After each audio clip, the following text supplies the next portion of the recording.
नमस्कार दोस्तों, आप पढ़ रहे हैं कक्षा 10वीं एनसीईआरटी गणित। आज हम पढ़ेंगे प्रश्नावली 3.2 का प्रश्न क्रमांक 2। तो देखिए, प्रश्न क्रमांक 2 के 3 क्वेश्चन हैं। हम इन तीनों क्वेश्चनों को बहुत आसान तरीके से समझाएंगे, तो ध्यान से समझना। तो देखिए, प्रश्न क्रमांक 2 क्या है। अनुपातों A1/A2, B1/B2 और C1/C2 की तुलना कर ज्ञात कीजिए कि समीकरण युग्म द्वारा निरूपित रेखाएं एक बिंदु पर प्रतिच्छेद करती हैं, समांतर हैं अथवा समपाती हैं। तो देखिए, आपके पास 3 क्वेश्चन दिए गए हैं। इन तीनों क्वेश्चनों में हमें ये चीज पता करनी है। तो सबसे पहले हम आपको नियम बता देते हैं। कब रेखाएं एक बिंदु पर प्रतिच्छेद करती हैं, कब रेखाएं समांतर होती हैं, कब रेखाएं समपाती होती हैं। तो देखिए, सबसे पहले आपको 2 समीकरण दिए जाते हैं। उन 2 समीकरणों की तुलना आप इन 2 रैखिक समीकरणों से करेंगे। A1x B1y प्लस C1 बराबर 0 से पहले समीकरण की तुलना और A2x plus B2y plus C2 बराबर 0 से दूसरे समीकरण की तुलना करनी है। तुलना करने के बाद आपको क्या करना है, A1/A2 का मान ज्ञात करना है और B1/B2 का मान ज्ञात करना है। और देखना है, यदि दोनों बराबर नहीं मिले तो आपको C1/C2 तो निकालना ही नहीं है। यदि दोनों बराबर नहीं आए हैं तब रेखाएं मानी जाती हैं प्रतिच्छेदी। प्रतिच्छेदी रेखाओं का मतलब होता है कि वे रेखाएं जो एक बिंदु पर प्रतिच्छेद करती हैं तो वो प्रतिच्छेदी रेखाएं कहलाती हैं। तो ध्यान देना, यदि हम इन दोनों समीकरण की तुलना इन दोनों समीकरण से करें और फिर देखें A1/A2 बराबर नहीं मिला है B1/B2 के, तो हम कह देंगे कि प्रतिच्छेदी रेखाएं हैं, या फिर इसी को हम कहते हैं अद्वितीय हल। तो ध्यान रखना, अद्वितीय हल भी होता है वही जो प्रतिच्छेदी रेखाएं होती हैं वो एक बिंदु पर काटती हैं तो उनका एक हल निकल सकता है। उस एक हल को हम कहते हैं अद्वितीय हल। इसके बाद दूसरा नियम ध्यान देना।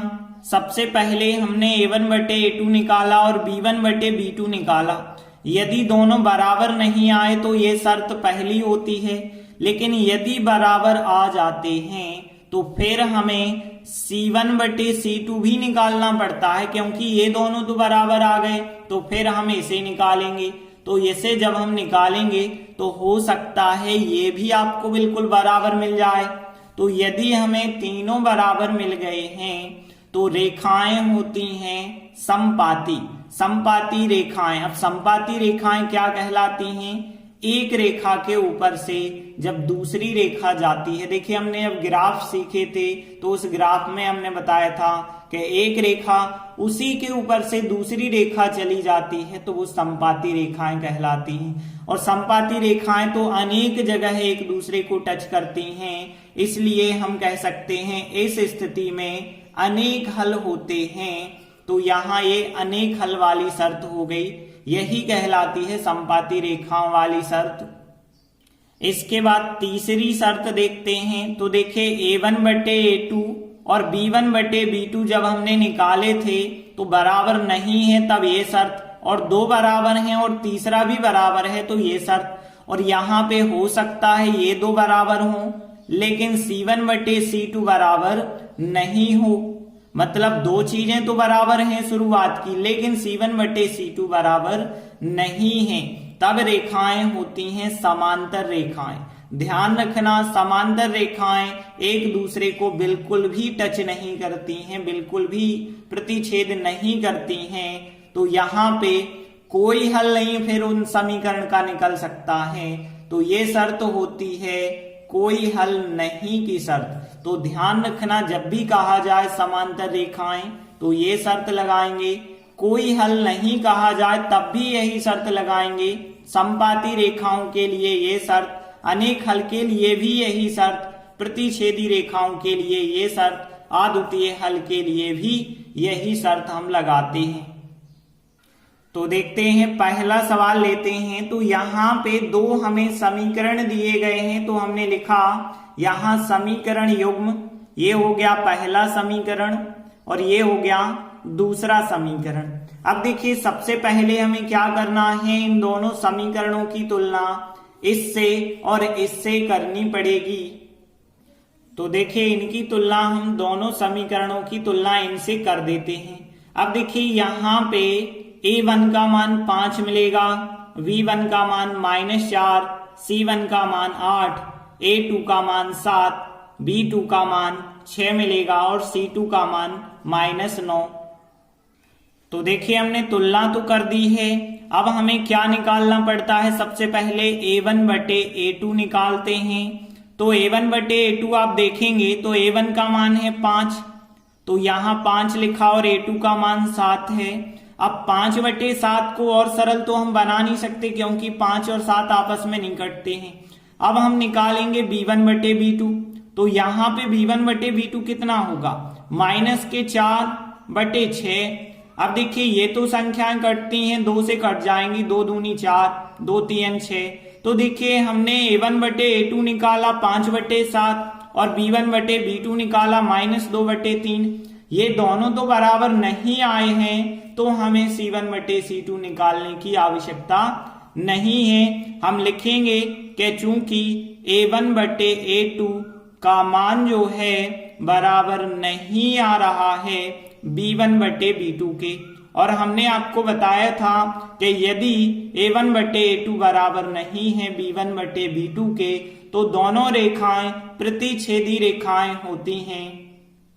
और प्रतिच्छेदी रेखाओं का मतलब होता है कि वे रेखाएं एक बिंदु पर प्रतिच्छेद करती हैं। तो हम कह सकते हैं, अतः समीकरण युग्म द्वारा निरूपित जो रेखाएं होंगी वो एक बिंदु पर प्रतिच्छेद करेंगी, और यही हमें चेक करना था। इसके बाद हम दूसरा सवाल लेते हैं। तो देखिए, यहाँ पे समीकरण युग्म जो दिए गए हैं दूसरे सवाल के, वो हमने लिखे।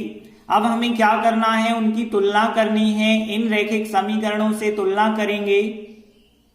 तो देखिए, हम समीकरण 1 और समीकरण 2 की तुलना इससे और इससे करेंगे।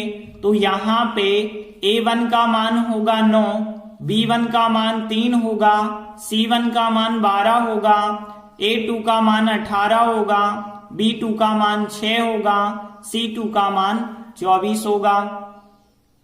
तो देखिए, इस प्रकार से सबके मान आ गए।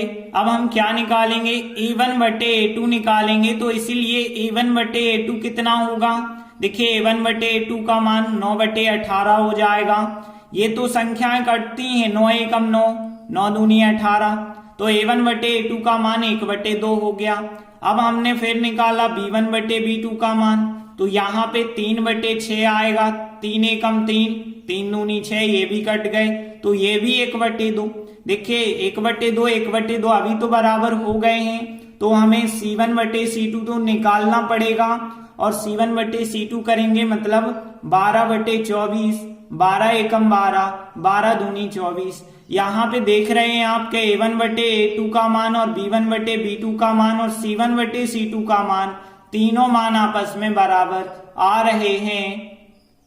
तो देखिए, हमने लिखा चूंकि a1 बटे a2 बराबर b1 बटे b2 बराबर c1 बटे c2 आ रहा है, और इस स्थिति में हमने बताया था यदि तीनों बराबर होते हैं तो समपाती रेखाएं होती हैं। तो देखिए, हमने लिखा अतः समीकरण युग्म द्वारा निरूपित रेखाएं समपाती हैं। तो सेकंड क्वेश्चन कंप्लीट हुआ। इसके बाद हम थर्ड क्वेश्चन देखते हैं। तो देखिए, यहाँ समीकरण युग्म जो दिए गए हैं, पहला हो गया समीकरण 1, दूसरा हो गया समीकरण 2। अब हम इन दोनों समीकरणों की तुलना जो है इनसे कर देते हैं। तो देखिए, हम समीकरण 1 और समीकरण 2 की तुलना a1x plus b1y plus c1 बराबर 0 और a2x plus b2y plus c2 बराबर 0 से करते हैं। तो a1 का मान आएगा 6 और b1 का मान -3, c1 का मान 10 आएगा A2 का मान 2 आएगा। B2 का मान देखिए यहाँ कुछ नहीं लिखा है, 1 माना जाएगा, लेकिन वो भी माइनस का 1, तो B2 का मान -1, C2 का मान 9 होगा। तो देखिए ये हो गए सबके मान। इसलिए अब हम क्या ज्ञात करेंगे, पहले तो ज्ञात करेंगे A1 बटे A2 ज्ञात करेंगे। A1 बटे A2 कितना होगा, 6 बटे 2 होगा। देखिए ये संख्याएं तो कट जाएंगी, यदि आप 2 से काटेंगे तो 2 3 6, 2 एकम 2 हो जाएगा, 3 बटे 1 आ गया। अब हम B1 बटे B2 ज्ञात करेंगे, तो देखिए यहाँ पे -3 बटे -1 और माइनस माइनस कट जाएगा, तो ये भी आ गया 3 बटे 1। तो A1 बटे A2 और B1 बटे B2 तो बराबर आ गए हैं, मतलब हमें तीसरा ज्ञात करना पड़ेगा, C1 बटे C2 हम ज्ञात करेंगे। तो C1 का मान 10 है, C2 का मान 9 है, ये संख्याएं नहीं कट रही। अब आप देख रहे हैं कि 3 बटे 1 और 3 बटे 1 ये दोनों तो बराबर हैं, लेकिन ये बराबर नहीं है। तो देखिए हमने लिखा चूंकि A1 बटे A2 बराबर आ गया है B1 बटे B2 के, लेकिन C1 बटे C2 तो बराबर नहीं आया। और हमने आपको बताया था इस स्थिति में क्या होता है, हमने बताया था कि रेखाएं कैसी होती हैं, समांतर होती हैं। तो देखिए हमने लिखा आता है समीकरण युग्म द्वारा निरूपित रेखाएं समांतर हैं। तो इस प्रकार से तीसरा क्वेश्चन भी कंप्लीट हुआ। तो प्रश्न 2 के तीनों क्वेश्चन हमने कंप्लीट कर लिए हैं। बस आप इन नियमों को जरूर याद रखें, क्योंकि आगे के सवालों में बिल्कुल यही नियम आपको लगाने पड़ेंगे। तो ये नियम अच्छे से ध्यान रखें। धन्यवाद।